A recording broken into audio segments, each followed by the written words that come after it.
BSNL private किए, railway संस्था private किए, पूरा देश को सेल करने के लिए बीजेपी तैयार है बोल, और केसीआर दिल्ली आए बोल के बीजेपी वाले डर जा रहे। इधर बारिश आए और फ्लड्स भी आए, मगर सेंट्रल से एक पैसा नहीं आए। क्या सूरत बताने को दिल्ली से लीडर्स आते बोल रहे हो गया भाई। अगर इधर इधर केस। हेलो दोस्तों, आप सभी का स्वागत है आपके अपने यूट्यूब चैनल पर। आज हम बात करने वाले हैं गृह मंत्री अमित शाह जी के बारे में।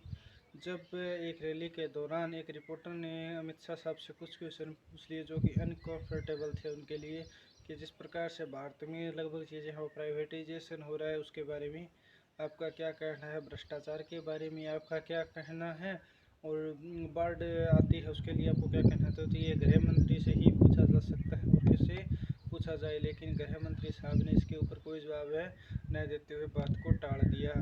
तो जिस प्रकार से ये हमारी सरकार है, ये न तो कोई प्रेस कॉन्फ्रेंस करती है, जब इससे इस प्रकार के क्वेश्चन पूछे जाते हैं तो उनको टाल देती है। और ये जब दक्षिण का कोई वीडियो था जिसमें ये क्वेश्चन है वो पूछे गए हैं उत्तर भारत की, तो या फिर जो नोएडा टीम है मीडिया की, वो तो इसके बारे में कोई क्वेश्चन है वो पूछती नहीं है। लेकिन ये सदैव से नहीं था, आज से लगभग 7-7.5 पहले का एक वीडियो है जब माननीय गृह मंत्री अपनी सरकार में न होकर बीजेपी के स्पोक्स पर्सन है और उनके प्रधान हुआ करते, तो उस टाइम का देखिए उनसे क्या पूछा गया, तब उन्होंने क्या जवाब दिया।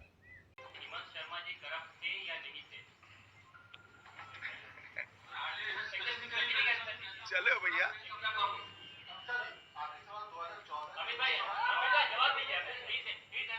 जी मैं जवाब देना नहीं चाहता इसका, इस तरह से क्वेश्चन नहीं करते। जैसा कि आपने देखा होगा कि उनसे हिमंता बिश्व शर्मा के बारे में पूछा गया तो उनके पास जवाब है वो बनने को नहीं आया। कल उनके पास जवाब नहीं था तो ये कह दिया गया केसेस वाले वो नहीं पूछे जाते, तो सर और किससे पूछें। हिमंता बिश्व शर्मा पे आरोप है वो आपने लगाया था, न कि कोर्ट में कोई सिद्धि हुई थी। आरोप आप लगाते हो, उसके बाद में निकल जाते हो, अपनी पार्टी में ले लेते हो। ताज़ा उदाहरण है वो आपके जो महाराष्ट्र के शरद पवार के पार्टी में जो टूट हुई, उसके बाद में अजीत पवार साहब पे जो आरोप हैं वो, उसमें भी सबसे इंटरेस्टिंग यही था कि मोदी साहब 3 दिन पहले आरोप लगाते हैं 70,000 करोड़ का, और जैसे ही वो शपथ ग्रहण होती है उसके 3 दिन बाद में वापिस है सिर्फ भ्रष्टाचार की बात करते हुए, छाती ठोकते हुए हमारे प्रधानमंत्री दिखते हैं। तो गृह मंत्री जी के पास कोई जवाब नहीं है इन बातों का। प्रधानमंत्री जी कभी कोई प्रेस कॉन्फ्रेंस करते नहीं हैं। हाँ, गृह मंत्री जी कर्नाटका चुनाव में ये कह देते हैं अगर कांग्रेस आएगी तो यहाँ हिस्सा होगी। ये कोई गृह मंत्री कह सकता है क्या? मतलब कि गृह मंत्री होकर देश की गृह मंत्री की जिम्मेवारी होती है भारत व पूरे देश के अंदर शांति बहाली करना। जैसे अब फिलहाल मणिपुर में जो दंगे चल रहे हैं उसमें सबसे बड़ी दायित्व है वो आज के दिन भारत के गृह मंत्रालय का है।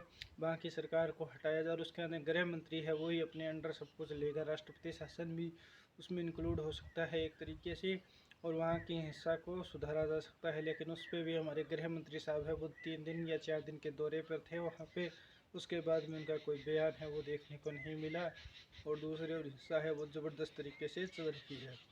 धन्यवाद दोस्तों, इसी प्रकार के वीडियो देखने के लिए हमारे चैनल को लाइक करें, सब्सक्राइब करें। धन्यवाद।